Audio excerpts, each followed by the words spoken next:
Chukky Okobi back with more basic instructions, mind mastery. Today, I'm probably going to expose how much of a nerd I am for psychology and mind mastery. So those watching now will get to know me and basic instructions at an even deeper level. I want to talk about energy and environment. Now, I could go on and on about energy and environment, so I'm going to break this message up into two parts, this video being part one on energy and environment. When I think about what inspired me to make this video, it goes back to one of my favorite books. Now, when coaching, I always highly recommend my clients do more reading. Now, coaching entrepreneurs and business leaders, I commonly hear things like, I'm so busy, I don't have time to read. And I can appreciate that. I always remind clients that the human brain is another part of your physical body, similar to your muscles. So connect the dots. If I don't use my muscles like my bicep or my hamstring, that part of my body will atrophy, it shrinks and becomes less powerful, less useful to me over time. The mind is no different. That's why finding time to read, even if it's just 5 or 10 pages a day, is so valuable. It's that old saying, if you don't use it, you'll lose it. So just like I recommend making physical activity a part of your weekly routine to be at your very best as a leader in business, reading and continuing to learn, exercising your mind is equally as important. But reading isn't the focus of what we're talking about right now, so I digress. Now, one of my favorite books is by Dr. Bruce Lipton. It's called The Biology of Belief, Unleashing the Power of Consciousness, Matter, and Miracles. I believe it was published back in 2006, and it's an incredibly insightful book. I highly recommend it. In the book, Dr. Lipton talks about how even today, as a general public, we still tend to believe things about the mind and science from the 30s and 40s. When it comes to the human mind, we haven't caught up with science just yet. In the book, Dr. Lipton cites scientific study after study about how energy and environment affect the cells of our physical body first and foremost. To give you an even deeper understanding of what I'm talking about, let's start with the first half of this equation and talk about what is energy. It's really funny thinking back to an NLP training that I was teaching at about a year ago. A student gave me an interesting compliment. She said, you know, I like your teaching style. To me, you're like the anti-guru guru. To which I laughed and said, thanks, I think. I appreciate that. Then she said, no, I'm serious. You take concepts like mindset, energy, and spirituality and make it relatable so I can connect with it without the weird stuff like crystals and whatnot. I said, well, crystals aren't weird to me, and I get what you're saying. So what is energy?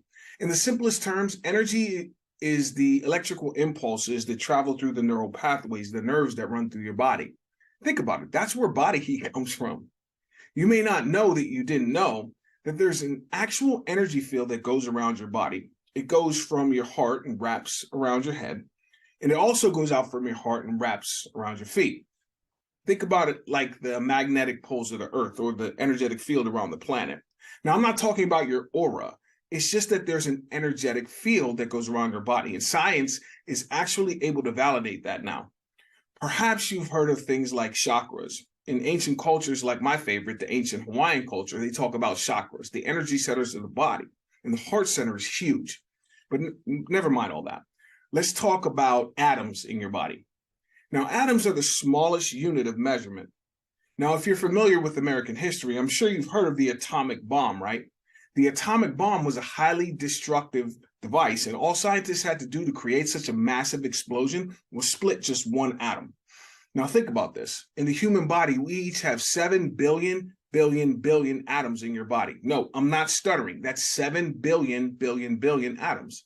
If you split just one of those right now, the whole Kansas City metropolitan area is a goner. 7 billion atoms. So I stepped back and thought to myself, wow, that's a lot of energy. So think about it like this. Connecting energy to mind mastery. On one side, our body is made up of these atoms, pure energy. On the other side, our physical cells contain our DNA. And I imagine you know what DNA is, right? Realize that contained within our DNA is the coding for each of us of how to be in perfect health. Interesting, right? So I imagine some people are probably thinking, well, then why does disease and illness occur? Good question. Here's where we really get deep. Check this out. When a physical cell is about to die, it draws the energy from the atoms to replicate that cell and keep us alive. The cell replicates itself through the energy in our minds, our beliefs, and emotions. Now, emotions are just energy in motion. Think about it. Emotions. Connect the dots here. What you believe in your mind, in your dominant emotion, alters the energy in your body and therefore alters how your DNA expresses and replicates itself. Deepak Chopra talks about this in his book, Super Gene. Yeah, more reading. Or the book, The Divided Mind by John Sarno. He talks about how 99% of disease is psychosomatic. It's in the mind. Now, a lot of people's reaction to hearing that is anger. People have asked me, are you saying that disease isn't real? Now, just to be clear, that's not at all what I'm saying. Disease in the body is absolutely real. It doesn't mean disease isn't real. It means the root cause of the physical disease is actually in the mind. That's why I believe that learning that 99% of illness is rooted in the mind is actually cause for celebration. Just think about it. By learning to master your mind, you could become empowered to be able to kill the root causes of many physical diseases and illnesses. That's right. You're feeling me now, aren't you? That's why I study integrative psychology. That's why I teach NLP. And that is why helping leaders learn the basic instructions of how to let go of limiting beliefs and negative emotions is my deepest passion. Learning to master your mind is learning to master your body. Easy math. You begin to shift your mind, you begin to shift your physical body. And that's a huge step forward towards beginning to master your life. So that's part one of energy and environment. Stay tuned for part two coming up here in a day or so.